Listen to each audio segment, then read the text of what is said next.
Guys আসসালামু আলাইকুম। আপনারা কেমন আছেন? আশা করি তো অনেক ভালো আছেন। দেখতে পারতেছেন আমার ছেলে অনেক দিন যাবত ওকে নিয়ে ভিডিও দেই না। আপনারা অনেকেই ওকে চান যে মাহিন কোথায়, মাহিনকে কই রেখে আসলেন, অনেক কিছু বলতেছেন। আসলে ওর সৎ বাবা ওকে বের করে দিছে, নতুন বাবা। কি কারণে আসলে ওকে ছেড়ে কি আমার যেতে মন চায় বলেন? আমি তো ওর মা, আমি কি পারবো আমার সন্তানকে ছেড়ে যেতে? তো মাহিন, তোমাকে অনেকেই তোমার কথা বলে, মানে তোমাকে দেখতে চায়, এই বিষয়ে কি বলতে চাও তুমি? হ্যাঁ মা, আমাকে তো অনেকেই দেখতে চায়, কিন্তু আমার নতুন বাবা তো আমাকে ঘর থেকে বের করে দিছে। তো শুনতেই পাইলেন মাহিনকে বের করে দিছে। আমার খুব কষ্ট লাগে জানেন, যে আসলে আমাদের মতো ডিভোর্সি মেয়েরা এইভাবেই অবহেলিত হয়, যে বাচ্চা রেখে অনেক পুরুষরাই ছেড়ে চলে যায়। তার জন্য আমাদের মতন মারা এইভাবেই কষ্ট দুঃখ সহ্য করতে হয়।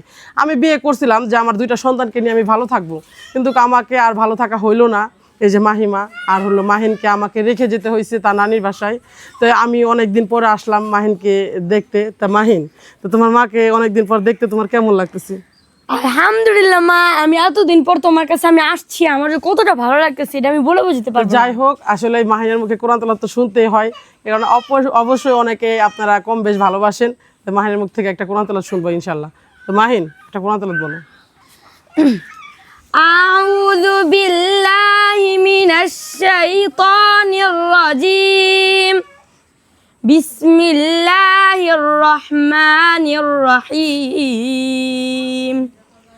عما يتساءلون عن النبأ العظيم الذي هم فيه مختلفون كلا سيعلمون ثم كلا سيعلمون ألم نجعل الأرض مهادا সাদাকাল্লাহুল আযীম।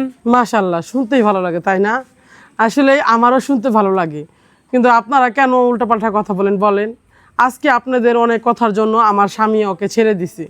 বলেন আপনারা দুই বাচ্চাকে নিয়ে বিয়ে করছেন, দুই বাচ্চাকে নিয়ে একটা ছেলে কেন বিয়ে করলো? ওকে তো দেখা যায় মার মতন, অনেক কিছু বলেন ভাই। আসলে আমরা ডিভোর্সিরা কোথায় যাব যদি আমাকে কেউ না বিয়ে করে? বলেন আজকে কার দোষ ছিল? একটা ছেলে বিয়ে করে দুইটা বাচ্চা রেখে গেছে, এটা তার দোষ ছিল বলেন? আমি তো মা হয়ে পারলাম না ছেড়ে দিতে, কিন্তু বাবা তো ঠিকই ফালাই দিয়ে চলে গেল। বলেন আপনারা, আসলে অবশ্যই আপনারা জানাবেন। মা, তুমি কি এখন আমাকে তুমি আবার থুয়ে চলে যাবে? কি করব, তোর তো নতুন বাবা তোকে দেখতে পারে না চোখে। ও মা, আমার লয়ে যাও না মা, আমি এনে থেকে তো মানুষ হইতেছি না মা, আমি তো অমানুষ হইতেছি মা এনে থাইকা। দেখেন, একটা হাফেজের মুখের কথা শুনে নিজের মনের ভিতরে মানে কষ্ট ছাড়া আর কিছু পাইতেছি না। আমার ছেলে কোরআন তেলাওয়াত করতে পারে, সবাই জানেন ও কোরআন পড়তে পারে, কিন্তু আজকে আমি হতভাগ্য নারী। আমার বাচ্চা আমার কাছে আজকে আবদার করতেছে, মা আমি কোরআন পড়বো। খাইতে চায় নাই বলেন, আমার ছেলে আমার কাছে ভাত চায় নাই, খাবার চায় নাই, কিন্তু কোরআন পড়তে চাইছে, আমি পারলাম না। হতভাগ্য নারী, তাই না? অবশ্যই জানাবেন আমার মতো হতভাগ্য নারীদের গল্প যদি ভালো লাগে, অবশ্যই কমেন্ট করে জানাবেন।